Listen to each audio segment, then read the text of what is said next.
Welcome back to Coloring Through the Bible. My name is Keegan Harkins, and today I want to talk to you about what God wants from us, our part of the bargain, if you will. See, the cross gives us freedom, salvation, forgiveness. God guides us and He helps us when we're in trouble. He gives us peace when we're stressing and we're worrying about things. He gives us a hope and a future that's protected by Him. But what does He ask from us in return? I mean, is this a one-sided relationship?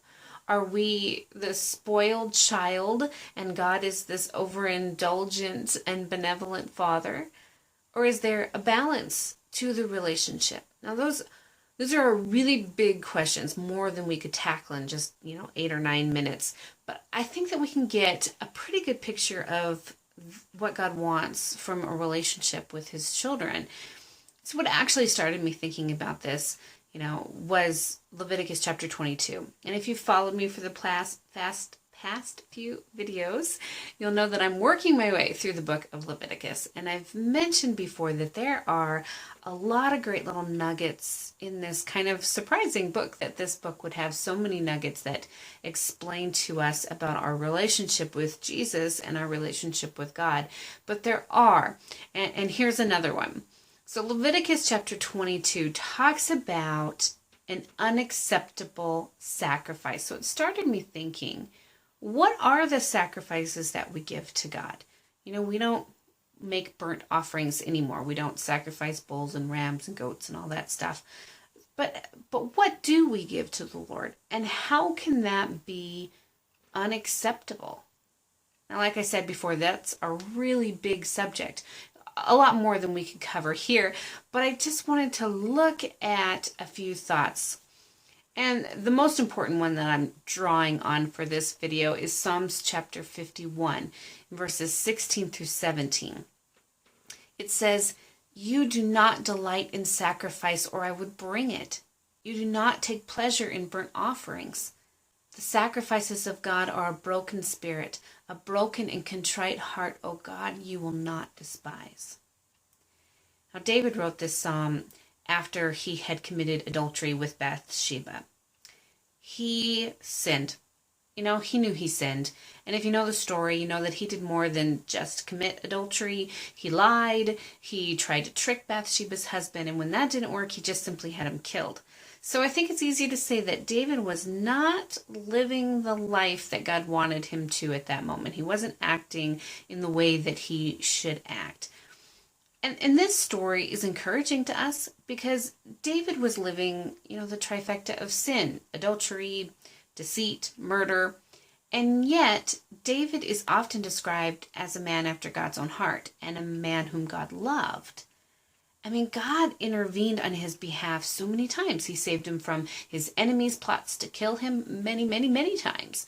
God gave him fame and glory, a long life and health and wealth and power, all the things that we hope to receive from God. But in this psalm, we see the relationship between God and His child. We see the fulfillment of what God wants from us. You see, He doesn't just want our check on Sunday morning. Tithing is important for many, many reasons, not the least of which being that it allows God's workers to continue to work for the Lord. But if that's all we're offering God, we're missing out on the relationship that God offers us. David is saying, you don't just want a burnt offering. You don't just want a sacrifice, or I would do it. You want something more. So what does God want that's more? We want to receive from the Lord, but what are we offering in return? And is that offering a payment of some sort? Well, first of all, no, we cannot buy our way into God's favor. What could we offer Him that He doesn't already own? Nothing. And that's what is at the heart of what David is saying in Psalms 51. It isn't the act of giving the sacrifice that God desires. It's the heart behind the motivation for giving the sacrifice. God wants our heart. He looks at our heart. He cares about the condition of our heart, and he wants our heart. He wants our love the same way any good parent wants their child to love them and be grateful for the things that they give them.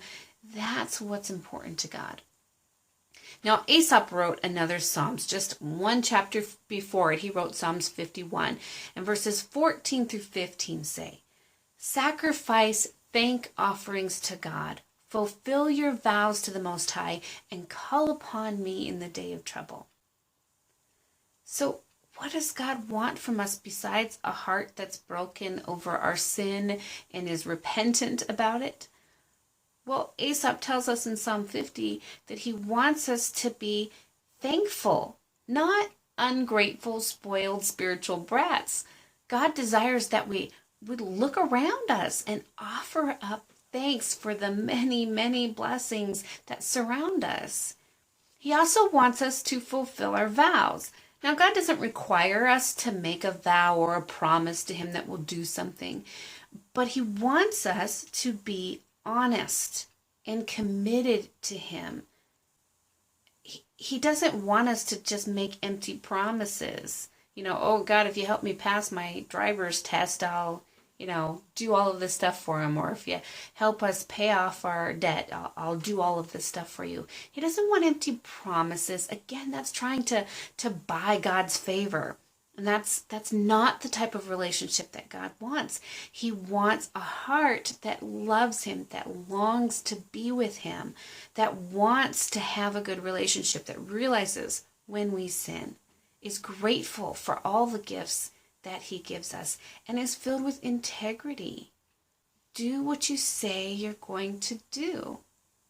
That's our part of the bargain. His part is the last part of Psalms 50, 14 to 15. We can call on him when we're in trouble, and he'll be here for us. He saved us. He's redeemed us. He's washed us clean. But he doesn't just leave us at the foot of the cross. He cares about every part of our lives. He doesn't just want this inanimate, distant relationship. He wants to be our confidant. He wants to be the one we turn to. He wants us to love him and to think highly of our relationship with him, so that, if we do fall and we sin and we get off track, we're right there to be sorry, to get back to him. We have to love him more than anything else. That's what God wants from us. He wants everything. He wants our heart. He wants our integrity. He wants our gratitude, and he wants our trust, our dependence on him for deliverance. And there's a lot more to the subject. You could dig and find lots more information about what God wants us to do and how he wants us to behave. But I hope that this little highlight has encouraged you. Thank you for spending some time with me, and from all of us here at Hebrews 4 Ministries, have a truly blessed day.